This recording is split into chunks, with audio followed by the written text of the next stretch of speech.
Permítame presentarme, mi nombre es Jefferson Hernández y por la gracia de Dios tengo la dicha de continuar en esta tarde con la serie que empecé a impartir cuando empezó el Mundial, titulada Charlas de Camerino.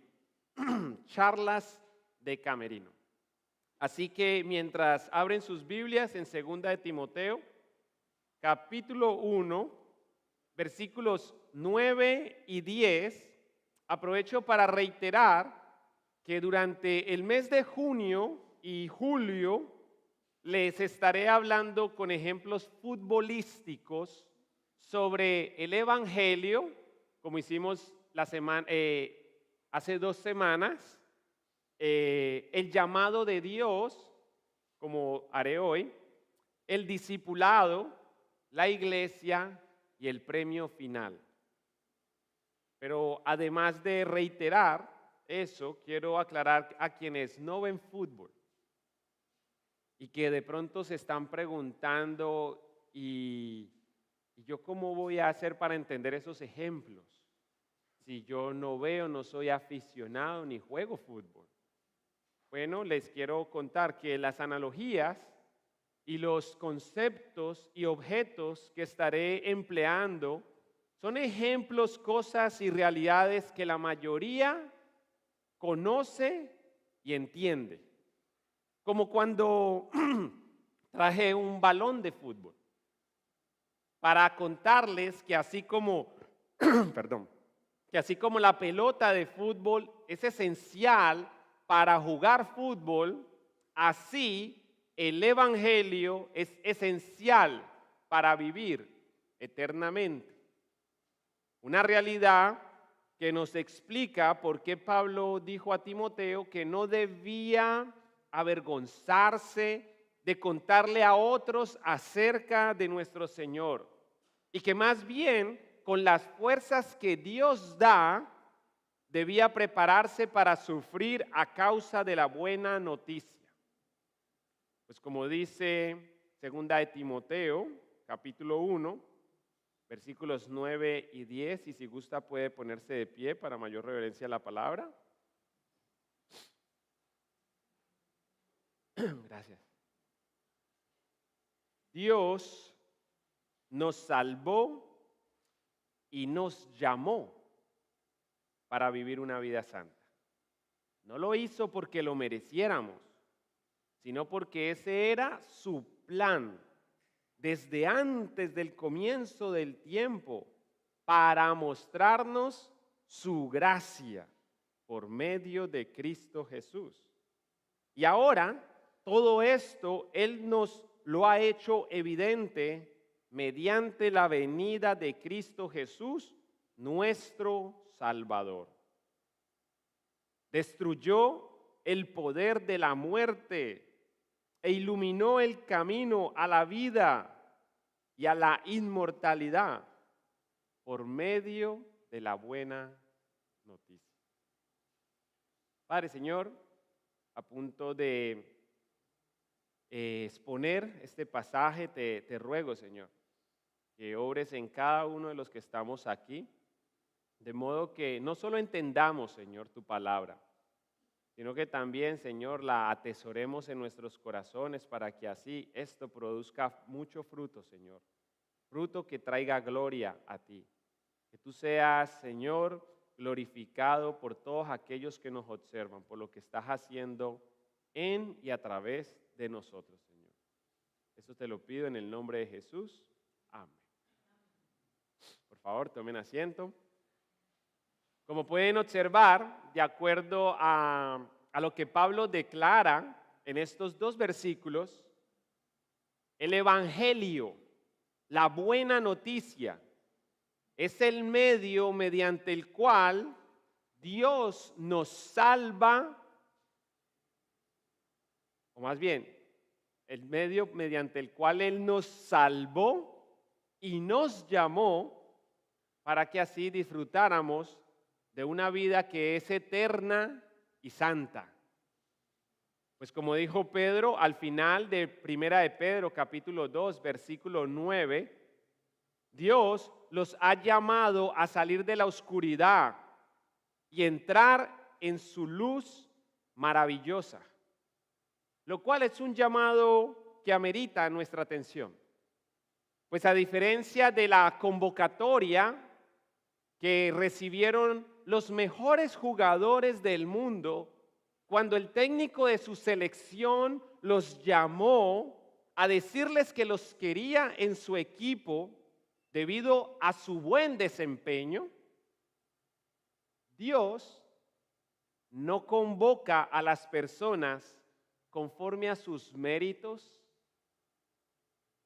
o a sus logros, sino conforme a su plan eterno y a su gracia, lo cual es una gran y una buena noticia. Pues según el texto de hoy, cuando Dios salva a un pecador para que viva en santidad, ya que tiene un objetivo, esta salvación, no lo hace porque lo merezcamos, sino porque ese ha sido su plan, dice el texto, desde antes del comienzo del tiempo, para que de ese modo nos sea mostrado su gracia por medio de Cristo Jesús, nuestro Señor y Salvador Jesucristo, quien vivió una vida justa e impecable, sufrió y murió en una cruz a causa de nuestras injusticias y resucitó de entre los muertos para justificar por misericordia y gracia y bondad a quienes se arrepienten de sus pecados y confían en Él. De ahí porque Pablo declara en Tito capítulo 3, versículos 5 al 7, que Él nos salvó no por las acciones justas que nosotros habíamos hecho, sino por su misericordia. Nos lavó quitando nuestros pecados. Oigan, nos lavó quitando nuestros pecados y nos dio un nuevo nacimiento y vida nueva por medio del Espíritu Santo. Él derramó su Espíritu sobre nosotros en abundancia por medio de Jesucristo nuestro Salvador. Y el versículo 7 dice, por su gracia, Él nos hizo justos a sus ojos y nos dio la seguridad de que vamos a heredar la vida eterna. ¿Qué nos enseña ese pasaje que acabo de leer? Bueno, nos enseña que cuando Dios llama a una persona por medio de la buena noticia, del evangelio que les acabo de contar, Él se encarga de preparar a esa persona para que atienda su llamado. Como cuando un jugador es convocado por el técnico de su selección y éste se encarga de dotarlo con todo lo que necesita para jugar. De modo que ese jugador ahora puede jugar con el uniforme, las canilleras y los tacos, también conocidos como botines, guayos, chimpunes, tachones, chuteadores, etcétera, que le fue provisto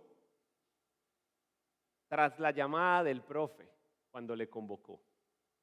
O sea, este jugador no tiene que preocuparse por cómo va a jugar, el entrenador se encarga de ello. Una realidad que descarta cualquier tipo de orgullo. Pues como ven, además de que no merecíamos ser convocados al equipo de Dios, no fue usted ni yo quien quitó el pecado que nos impedía ser fichados al equipo ganador, sino Él, a través de su Espíritu, por medio de quien, lo que dice la palabra es, hemos resucitado a una nueva vida. O dicho en las palabras de Pablo, Dios quitó nuestros pecados y nos dio un nuevo nacimiento y vida nueva por medio del Espíritu Santo. ¿Y por qué debía darnos vida? Se preguntará usted. Bueno, nos debía darnos vida porque según Efesios capítulo 2, versículo 1 en adelante, antes ustedes, al igual que mi persona, estaban muertos a causa de su desobediencia y sus muchos pecados. Vivían en pecado, igual que el resto de la gente, obedeciendo al diablo, el líder de los poderes del mundo invisible, quien es el espíritu que actúa en el corazón de los que se niegan a obedecer a Dios. Todos, sin excepción. Por eso decía, al igual que yo en aquel entonces, todos vivíamos así en el pasado, siguiendo los deseos de nuestras pasiones y la inclinación de nuestra naturaleza pecaminosa. Por nuestra propia naturaleza éramos objeto del enojo de Dios, igual que todos los demás. O sea que no solamente estábamos sucios y muertos, como dice ahí, sino también enemistados con aquel que nos convoca. No merecíamos ser convocados. No merecíamos ser fichados al equipo ganador de Dios. Pero, bendito pero, versículo 4. Pero Dios es tan rico en misericordia y nos amó tanto que a pesar de que estábamos muertos por causa de nuestros pecados, nos dio vida ¿cuándo? Cuando comencé a venir a la iglesia. Cuando dejé de emborracharme, cuando dejé de tener relaciones sexuales con alguien que no era mi esposa, en el caso de las mujeres, su esposo, cuando comencé a darle cosas a la gente con necesidad. Muchas gracias, mi amor. ¿Qué dice el texto? No tiene nada que ver con las obras que hayamos hecho. Nuestra salvación, la vida que Dios nos dio al momento en que nos salvó, no tiene que ver con lo que usted o yo hayamos hecho, tiene que ver con lo que Cristo ha hecho. Y en especial tiene que ver con su resurrección. Y por eso dice que a pesar de que estábamos muertos por causa de nuestros pecados, nos dio vida cuando levantó a Cristo de los muertos. Y si no se entiende, hay un paréntesis, no se sabe si fue inspirado o si fue alguien que lo apuntó y con las copias que se han ido haciendo de la Escritura quedaron en nuestra versión, pero igual la verdad es clara. Lo que dice ahí es solo por gracia de Dios que ustedes han sido salvados. Amén. Lo cual me obliga a modificar un poco la analogía que cité del jugador hace un rato. Pues de acuerdo a estas dos citas, Tito capítulo 3, versículos 5 al 7 y Efesios capítulo 2, si nosotros queremos alinearnos a la verdad, y en este caso, si yo quiero ilustrar estas verdades alineándome a la Escritura, el jugador de dicha analogía no puede estar limpio ni vivo. O sea que a ese que es convocado, no se trataba de un jugador que, no sé, no jugaba bien, pero el técnico igual lo llamó. Eso no es tan extraordinario. Eso a veces pasa cuando hay jugadores que no juegan bien y el técnico igual los llama porque hay ciertas conexiones de por medio. Tampoco se trata de un jugador que estaba lesionado. Entonces no podía jugar debido a su lesión. Nosotros no estábamos lesionados y por eso esta analogía del jugador debe incluir a un jugador que está sucio y muerto. O de lo contrario, no podrá representar correctamente a quienes Dios salva y llama por mera gracia y bondad. Pues como dijo Pablo en los 2 versículos que siguen, de ahí de Efesios capítulo 2, Él nos levantó de los muertos junto con Cristo y nos sentó con Él en los lugares celestiales. Y hermanos, aquí yo quiero que usted se imagine que usted y yo, si somos seguidores de Cristo, nosotros no estábamos esperando esa llamada. No es como los jugadores que se están esforzando, están entrenando y sueñan con ese momento en que un equipo profesional los va a llamar, y en este caso la selección. Nosotros no estábamos esperando esa llamada, estábamos muertos. Estábamos en descomposición, sucios de pecado, cubiertos de pecado. Y cuando el Señor nos salva, lo que hace es darnos vida.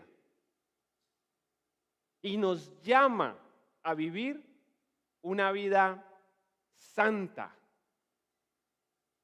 Y ahora ese jugador que no estaba esperando la llamada, está de repente sentado ahí como parte del equipo. ¿Se imagina eso? Bueno, nosotros vamos a estar sentados no como en la suplencia. Lo que dice aquí es que nos va a sentar con Él en los lugares celestiales, porque estamos unidos a Cristo Jesús. De modo que en los tiempos futuros Dios puede ponernos como ejemplo de la increíble riqueza de la gracia y la bondad que nos tuvo, como se ve en todo lo que ha hecho por nosotros que estamos unidos a Cristo Jesús. Con eso en mente, permítame destacar 3 verdades que aprendemos de esta charla. Recuerde, la serie se llama Charlas de Camerino. Son recordatorios de verdades fundamentales.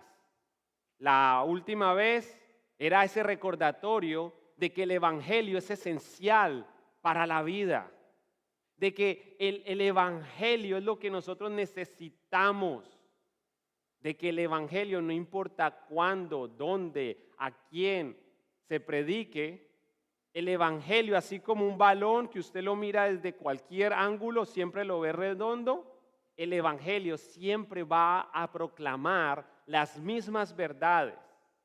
Eso, la última vez. De esto que estoy hablando hoy, hay 3 verdades que aprendemos en esta charla.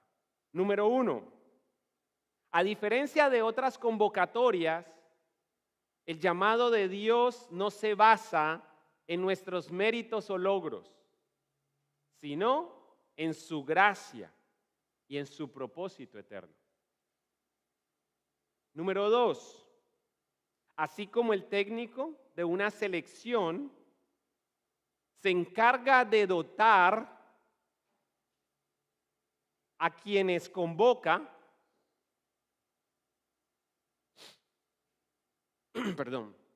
para que puedan jugar bien, Dios le da su espíritu a quienes llama y perdona para que disfruten de una vida nueva y eterna.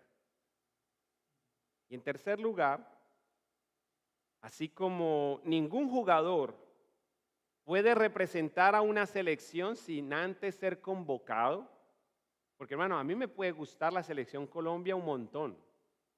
Y puede ser que dentro de poco vengan y jueguen ahí cerquita a New Jersey. Pero yo no me voy a poder aparecer, aunque tenga el uniforme, Es más, me puedo poner los guayos. Yo me puedo poner hasta las canilleras. Yo me llego a aparecer allá e intento ingresar al campo. ¿Creen ustedes que me van a dejar ser parte de ese equipo? Obviamente no. ¿Qué se requiere para ser parte de ese equipo? Ser convocado. Y en el caso de un jugador que está muerto, ser resucitado. Pero no puede llegar todo sucio. ¿Qué hay que hacer? Hay que limpiarlo. Pero es que ese muerto no juega bien, porque ni siquiera jugaba. Hay que capacitarlo, hay que dotarlo, hay que darle todo y Dios se encarga. Así que como ningún jugador puede representar a una selección sin antes ser convocado por su entrenador, asimismo, ningún pecador puede formar parte del pueblo de Dios si primero no es resucitado y llamado por Él mediante el Evangelio de Jesucristo, mediante la buena noticia. Lo cual nos lleva de la mano a la pregunta más importante que nos podemos hacer. Así que permítame contar hasta 3 y les voy a presentar 4 aplicaciones en total. 1, 2, 3. ¿Y ahora qué? ¿Ahora qué? En primer lugar, me dirijo a los amigos y a las amigas que nos acompañan, es decir, a aquellos que todavía no han rendido su vida a Jesús. Esta sería la aplicación. Dado que aún no perteneces al equipo de Dios, recuerda que nadie ingresa a su equipo por méritos personales. No importa cuánto te esfuerces, no importan tus logros, no importa cuánto sepas, no es por mérito personal, sino por gracia. Recuerda eso. Porque esta salvación que nosotros recibimos es por gracia, misericordia y bondad de Dios. Es esa salvación que Él nos da al instante que nos arrepentimos de nuestros pecados y confiamos en Jesucristo, su Hijo. El único que puede justificarnos ante Dios. Pues como Él mismo dijo en Juan capítulo 14, versículo 6, Él es el camino, Él es la verdad, Él es la vida. Y por ende, nadie puede ir al Padre si no es por medio de Él.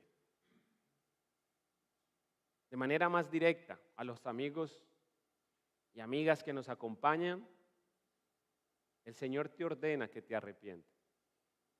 Que te arrepientas de tus pecados y que pongas tu confianza únicamente en Jesús, aquel que murió y resucitó de entre los muertos. En segundo lugar, si ya perteneces al equipo de Dios, no presumas tu fichaje. Más bien sé humilde. Y recuerda que según Efesios capítulo 2, versículo 8 y 9, Dios los salvó por su gracia cuando creyeron. Tú y yo no éramos esos jugadores que después del mundial, gracias a su desempeño, los equipos más grandes lo van a querer. Que de repente pasan de costar $5 millones a $120 millones. Y todos lo quieren porque tienen todas esas capacidades. Tú y yo no éramos eso. No presumas tu fichaje, sé humilde. Recuerda que ustedes, nosotros, no tenemos ningún mérito en la salvación. Es un regalo de Dios. Versículo 9 lo pone de esta forma: la salvación no es un premio por las cosas buenas que hayamos hecho. Así que ninguno de nosotros puede jactarse de ser salvo. Pobre de aquellos que piensan que van a ir al cielo porque sus obras buenas son más que las obras malas. Eso no funciona así. Eso fue lo que nos enseñaron a nosotros de pequeños. La religión tradicional siempre nos dijo eso. Nos dijo, mira, los malos van a ir al infierno y los buenos van a ir al cielo. Pero ¿qué dice la Escritura? No hay bueno ni siquiera uno. Y usted dirá, porque usted se ha esforzado en ser un buen ciudadano, una buena ciudadana. Usted se ha esforzado en ser buena hija, buen hijo, en ser buena esposa, buen esposo, en ser buen hermano, buena hermana. Y así sucesivamente, se ha esforzado en su escuela. Y usted dirá, bueno, pero ¿cómo así? O sea que yo también soy mala. Bueno, según la sociedad, tú eres un buen ciudadano. Si de verdad te estás esforzando en todas estas áreas sociales y escolares y laborales, si eres un buen trabajador. Pero eso no te hace automáticamente bueno delante de Dios. ¿Por qué? Porque el margen de bueno a los ojos de Dios es perfección. Es una persona santa. Y en ese sentido, hermanos, ninguno ajusta. A todos nos queda. ¿Ustedes vieron el partido de ayer? ¿Qué pasó? Que según la regla, si el jugador que hace el gol, al que le fue enviado el pase, está más adelantado que los demás jugadores, Imagine el being último able to jugador build del otro anything equipo, pues just by eso es thinking. contado como fuera del lugar. Y hermanos, y a mí me encantó ese gol, pero según la regla fue fuera del lugar. ¿Por cuánto? Mire, así. Muchos no les van a cantar fuera del lugar. Van a quedar destituidos y están y continuarán destituidos de la gloria de Dios, porque su vida está en fuera del lugar. ¿Será que tal vez se están esforzando en cumplir los mandamientos? Pero Santiago dice, miren, el que incumple un mandamiento de la ley es tan culpable como el que los incumple todos. Como pecadores, todos estamos destituidos de la gloria de Dios. Como pecadores, no hay ninguno que pueda decir, yo voy a ser salvo y voy a ir al cielo porque me he esforzado, porque no soy malo como aquel o aquella. Porque el punto de comparación, la persona de comparación no es el violador con el que tú te comparas. No es el asesino, no es el adúltero, no es el borracho, no es el drogadicto, no es la prostituta. Es Cristo, el perfecto. Y ahí, a la luz de la santidad de Cristo y de su justicia y de su impecabilidad, nos damos cuenta cuánto necesitamos de la salvación. Y es ahí donde recurrimos a Cristo para que sea Él que nos dé todo lo que necesitamos. Por medio de Jesús, recibir justificación. Por medio del Cordero sin mancha, que quita el pecado del mundo. Nuestras camisetas estaban manchadas, manchas adheridas. Se requería uno que las lavara, que las quitara. Y ese es Dios, a través de Jesús. Y es ahí cuando yo entiendo de que Él es mi única esperanza. Y ojalá que aquellos que no se han arrepentido de sus pecados, aquellos que no han confiado en Jesús, al oír esto, salgan de aquí, al menos entendiendo esta verdad, aunque entenderla no te va a bastar. Tú puedes decir amén y creer esto, pero si aún así no crees, no confías en Jesús, vas a ir al infierno. Así que lo mejor, la mejor decisión que tú puedes tomar en este momento es arrepentirte de tus pecados y poner tu confianza en Jesús, recibiéndole como Señor y Salvador. Si esto hace sentido y hizo clic, y ahora en tu corazón está esa confianza de que Jesús es el camino, la verdad y la vida, se me hace que Dios hoy te ha hecho un llamado. Y ese llamado es irresistible. Ven a Él que te espera tu buen Salvador. En tercer lugar, sabiendo que no podemos presumir nuestro fichaje, y que hemos sido llamados por gracia con un objetivo para vivir una vida santa. Eso es como que lo convoquen a una persona, lo convoquen a un equipo. ¿Para qué los convocan? Para jugar, dirá alguien. ¿Solo para jugar? ¿O para qué juegan? Olvidémonos del dinero. Para representar, muy bien. Para representar bien o mal. Bien. ¿Y cómo representamos bien? Ganando. Bueno, debido a esa realidad, no andes en la vida como si jugaras para la selección del infierno. O como si quisieras agradar a la afición mundana que nos rodea. Más bien,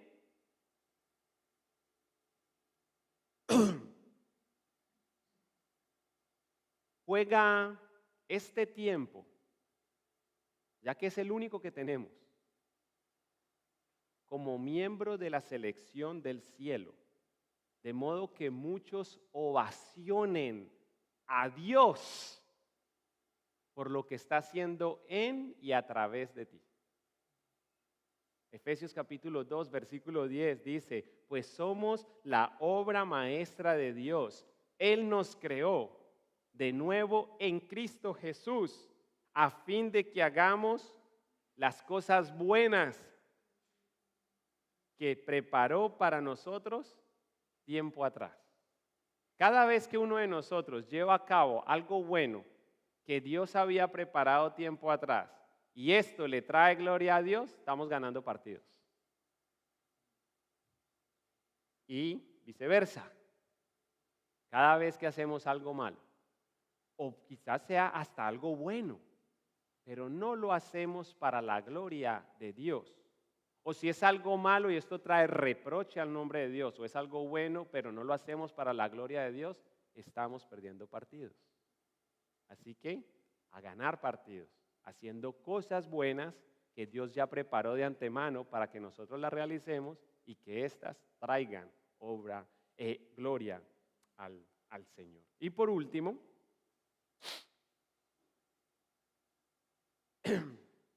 sigue las instrucciones del cuerpo técnico. El cuerpo técnico conformado por el Padre que planeó de antemano tu fichaje. El Hijo que pagó el precio de tu compra. Y el Espíritu Santo que te convenció de lo necesario y beneficioso que es pertenecer a este equipo, el equipo de Dios, el equipo ganador. Que Dios nos ayude.